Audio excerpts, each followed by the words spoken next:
The computer is a valuable tool. Once I have access to the information, the computer makes me more independent.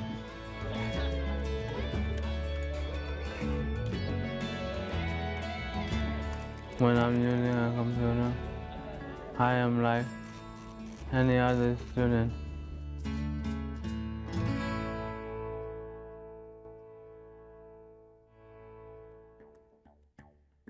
The computer is a vital tool for education and employment. There's really nothing that does the variety of tasks that the computer can do, but it's not perfect. That's because not everyone can use the standard computer. And that's where adaptive technology comes in. With a little extra hardware or software, computers and the internet can be accessible to people with a wide range of abilities and disabilities. Adaptive technology delivers a big payoff for a relatively small investment.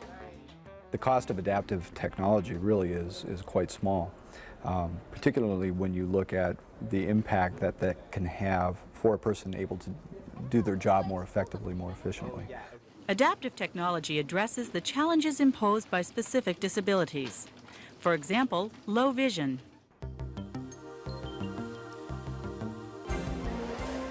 I use a screen enlarger, which allows me to see everything on the computer screen that a normal person would see with regular type on the computer.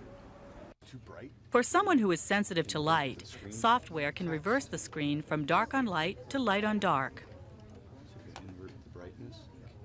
Large print keytop labels may also be useful for people with visual impairments, especially if they're just learning to type.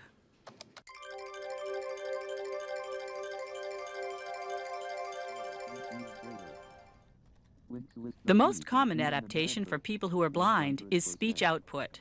The lab is well equipped with adaptive technology. Tours and demonstrations can be arranged by appointment. Really, it helps me out a lot on the internet. I have voice output that reads everything that comes up on the screen, on the computer screen. So I'm able to access anything that I want to on the computer. And it's really helped me out a lot. A scanner combined with speech output allows people who are blind to read printed materials. A tall fellow in a Batman costume comes soaring out of the winter sky. Other adaptations include Braille displays and Braille printouts.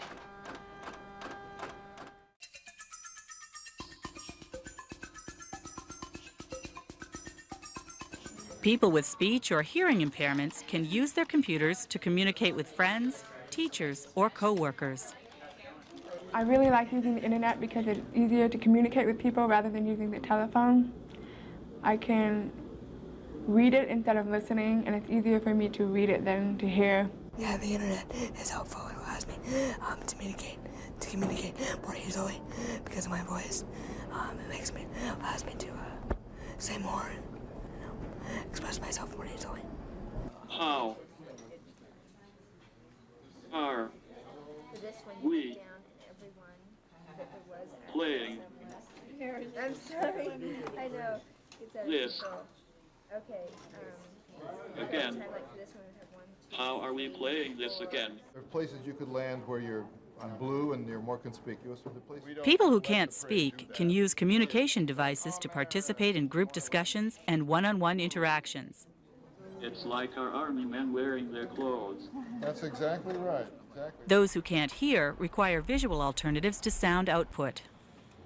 When the computer speaks, they have ways of captioning that. Every college should have either a disabled student services office or at least a contact person to assist you. The computer system I use uses visual output rather than sound output, which means instead of making a chime or a ring, it blinks the screen.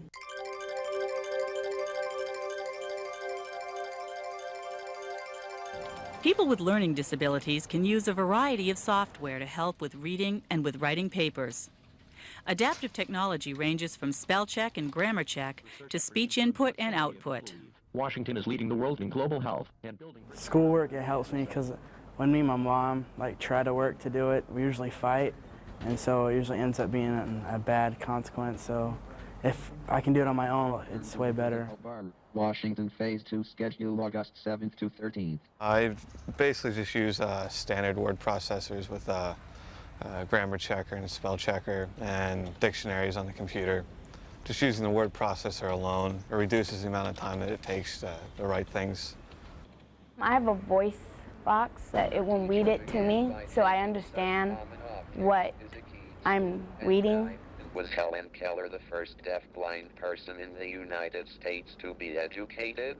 And then when I have to like read books, I just scan those so they can read the books to me, so I don't have to spend 2 hours reading one page or something. The things that I found really helpful have been speech-to-text programs. You know, you talk to your computer and it writes. At the University of Washington, a variety of hardware and software. I've written papers at college in, you know, a quarter of the time that it would have taken me to type them by hand. With speech-to-text, I just say the word and it shows up on the screen. Period.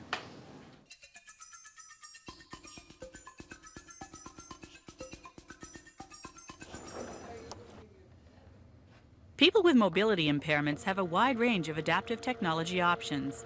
For some, flexibility in the positioning of tabletops, monitors, and keyboards is helpful.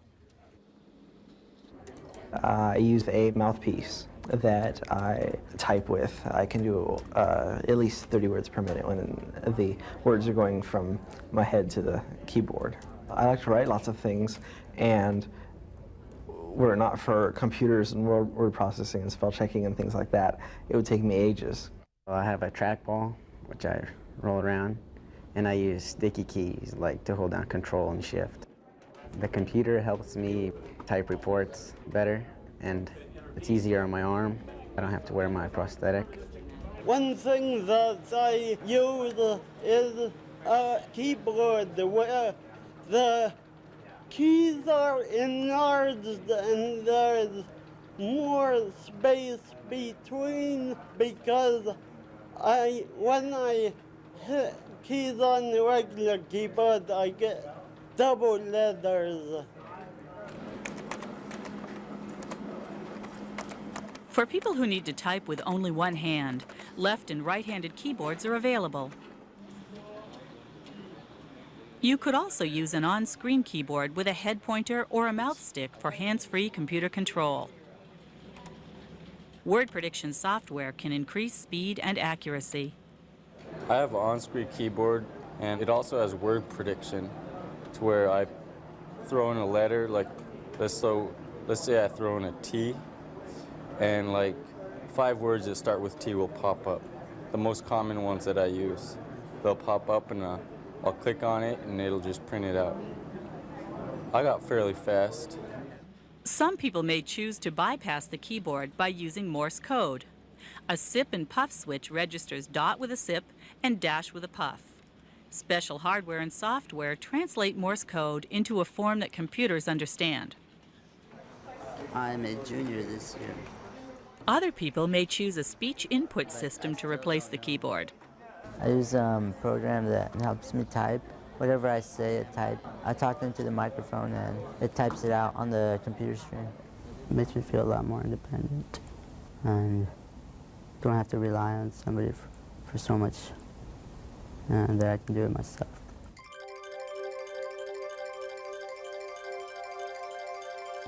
The internet can be accessed from almost any location, at any time that a person wants to use it.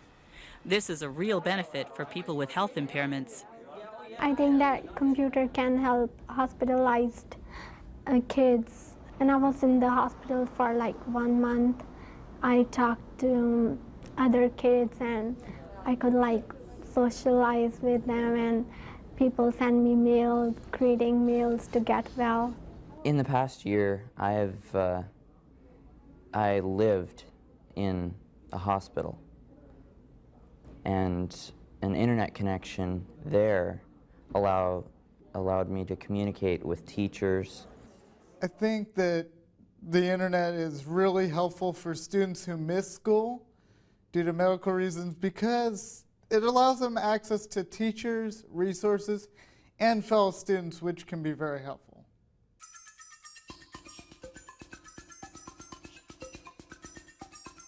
For anyone with a disability, adaptive computer technology is a vital link to success in school and in work. It's more fun. I mean, I've had people try to type for me, and, you know, it's just no fun trying to tell someone else what to write. Like, I took a poetry class, and I felt weird trying to tell some friends or my age what I'm thinking and what I'm trying to put on paper. I like using my computer because it helped me to be independent. I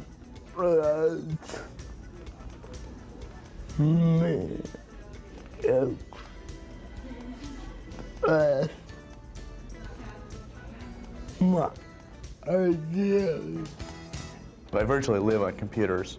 On the computer, people are more on an even keel. On the electronic field, we're all equal.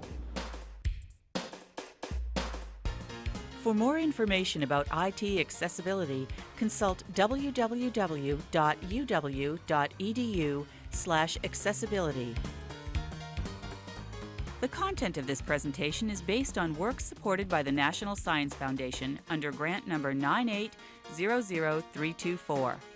Any opinions, findings, and conclusions or recommendations expressed are those of the authors and do not necessarily reflect the views of the National Science Foundation. Copyright 2015, University of Washington. Permission is granted to copy these materials for educational, non-commercial purposes, provided the source is acknowledged.